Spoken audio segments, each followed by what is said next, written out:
Brugge drugič. Pred 2 letoma se je v severnih Benetkah, kot imenujejo eno glavnih turističnih znamenitosti Belgije, začelo novo obdobje vijoličaste zgodovine z začetkom nastopanja v skupinskem delu UEFA Europa League. In zgodovina se je ponovila 25 mesecev kasneje.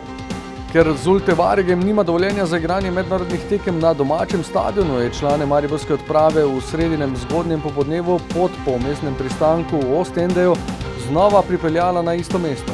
Brugge kot prizorišče prvega gostovanja v Evropski ligi in Brugge kot nadomestni gostitelj ob poskusu z novo energijo. Simbolike ne manjka. Leta 2011 je klub Brugge zmagal, a ne pozabimo, da je tedaj šlo za prvo preizkušnjo vijoličaste čete v skupinskem delu. Fantje so dokaj pozitivno nastrojeni, želijo si dokazovanja, želijo si prikazati, prinesti tole tako želeno točko ali pa kaj več v Maribor, že samega razloga, ker so bili tudi nesrečni porazi. Pred potjo je bilo nekaj zapletov s poškodbami, z boleznijo. Doma so tako ostali Damjan Bohar, Aleš Mejač in Timotej Dodlek. Prvič so šli zraven na evropsko gostovanje Pablo Čepelini, Petar Stojanović in Damjan Vuklišević.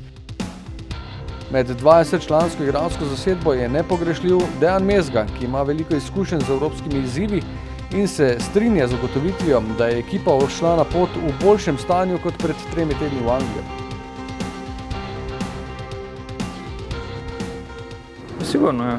Par igralcev imamo v izjemni formi. Sigurno lahko rečemo tudi Mendy, Tavares, Milec. So v zelo dobri formi in lahko vsaki minuti rešijo tekmo. Tako da imamo samo zaupanja in gremo na zmago. To je edina pot, na katero mislimo in tako moramo razmišljati. Četrtek 21:05. V tretjem krogu Evropske lige je v ospredju želja po prvih točkah v skupinskem delu izven Ljudskega vrta. Pri tem namenu ekipa ne bo sama, računa lahko tudi s podporo 200 navijačev, ki so z letali in s kombiji prispeli na prizorišče.